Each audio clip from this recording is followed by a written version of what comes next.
మామిడిపల్లిలో ఇలాగే social media case పెట్టి ఆయన 8 కేసు పెట్టి ఈ రోజు కూడా స్టేషన్ మారిస్తే స్టేషన్ జిల్లాలో అక్కడ పోలీస్ స్టేషన్ ఇక్కడ జైల్లో పెట్టుకుంటూనే వస్తున్నాడు. మన కదిరిలో కూడా ఒక చిన్న సంఘటన మీకు ఇది చెప్పాలి, ఎందుకంటే ప్రతి ఒక్కరు నాడిలో జగనన్న ఎలా ఉన్నాడని చెప్తున్నాను. ఒక అమర్నాథ్ రెడ్డి అనే పిల్లోడు ఏదో సోషల్ మీడియాలో పెట్టాడని ఆయన అరెస్ట్ చేశారు. ఆయన అరెస్ట్ చేసుకుని తీసుకుని పోయినారు కదిరిలో. మళ్ళా ఒక 10 నిమిషాల్లో సోషల్ మీడియా గ్రూప్ లో ఒక మెసేజ్ వచ్చింది, సరేనప్పా నేను సాకే అమర్నాథ్, నేను ఇప్పుడు అమర్నాథ్ రెడ్డిని అయితే మీరు కేసు పెట్టేసి తీసుకొని పోయినారు లోపల. సరే బాగుంది, అయితే ఈ రోజు నేను సాకే అమర్నాథ్ అడుగుతున్నాను, మళ్ళా సూపర్ 6 హామీ ఎప్పుడు అమలు చేస్తారు చెప్పండి అన్నాడు. ఇది జగన్మోహన్ రెడ్డి గారి సైనికుల కోణమే ధైర్యమని చెప్తున్నాను. ఈ రోజు ఇక్కడ కొద్దిగా నా అన్న తమ్ములందరూ కూడా చెప్తున్నారు, మేము అట్లా ఊరేగింపులు వస్తుంటే టీడీపీ నాయకులందరూ కూడా ఇక్కడ బెదిరించినారంట.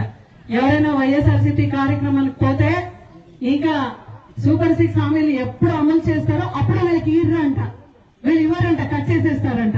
వీళ్ళు చేశారంట. అప్ప మీరు ఇచ్చేది ఏడాది మేము చూసినాము, ఇట్లే సుల్లి వల్లి కబుర్లు చెప్పుకుంటూ ఇంకా 5 ఏళ్లు కథేస్తారు మీరు, మేము జగనన్న వైపే నిలబడతాం.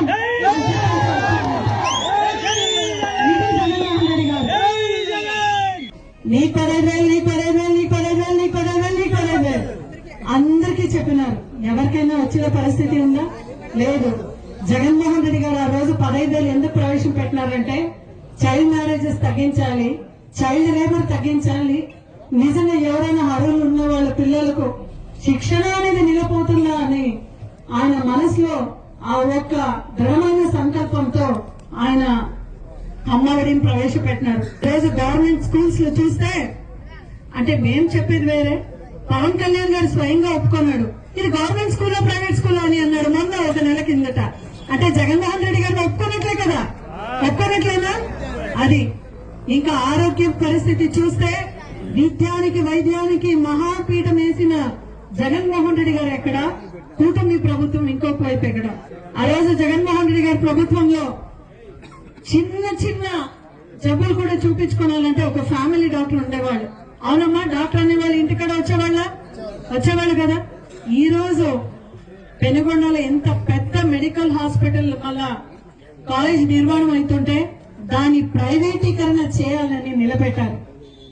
ఈ మాట ఎందుకు అంటున్నానంటే ఆ ఒక మెడికల్ కాలేజ్ ఇక్కడికి వచ్చినా, ఆ ఒక మెడికల్ హాస్పిటల్ ఇక్కడికి వచ్చినా కూడా ఎక్కడన్నా ఒక యాక్సిడెంట్ జరిగినా కూడా ఇప్పటికీ తీసుకుని పోయి బెంగళూరుకు తీసుకుని వెళ్తుంటారు. మధ్యదావులో ఎంతమంది చనిపోయినారు. అదే హైటెక్ హాస్పిటల్ మనకు ఉంది అంటే ఎంతమందికి ఇక్కడే కూడా మనము ట్రీట్మెంట్ చేసేవాళ్ళం. ఆరోగ్యశ్రీ అయితే నీరుగాలు చేశారు. ఇంకా ప్రతి ఊర్లో కూడా వైఎస్ఆర్ క్లినిక్ పెట్టాలని జగన్మోహన్ రెడ్డి గారు సంకల్పిస్తే ఈ రోజు నిజంగా ఆ స్థితి కనబడతలేదు. ఆ రోజు ఎక్కడైనా కనబడతా ఉందా మీకు? ఎక్కడ కూడా కనబడతలేదు. అంటే వైద్య రంగానికి విద్యా రంగానికి కూడా నిర్వీర్యమయ్యే పరిస్థితి ఈ రోజు మనం చూస్తాం. ప్రజల మనసుని ప్రేమతో అభిమానంతో గెలవండి. భయం పెట్టి నీకు అది కట్ చేస్తాను ఇది కట్ చేస్తానని చెప్పి వాళ్ళని మభ్యపెట్టే కార్యక్రమం చేయదండి. ఎందుకంటే పార్టీ ఓడిపోయిండొచ్చు, అయితే ఈ రోజు కూడా వైఎస్ఆర్సీపీ క్యాడర్ లో శ్రేణిలో ఇంకా సత్తా ఉంది అని కూడా మనం చెప్పుకున్నాం. ప్రతి ఒక్కరికి కూడా నీ తరఫున పోలీస్ స్టేషన్ అయితే ఏమి, ఎంఆర్ ఆఫీస్ అయితే ఏమి, ఎంపీడీ ఆఫీస్ అయితే ఏమి ఇప్పటికి కూడా చేస్తున్నాం. నీకు ఎక్కడ కూడా అన్యాయం జరిగింది అని చెప్పినా అక్కడ ఖచ్చితంగా నేను వచ్చి నీ తరఫున పోరాటం చేస్తాననే దాంట్లో సహజంగా తెలుసుకుంటున్నాను. నీ పెనుగొండలో ఇన్ఛార్జ్ గా వచ్చినాను. ఆ రోజు రూలింగ్ పార్టీలో ఓడిపోయినాం. మళ్ళా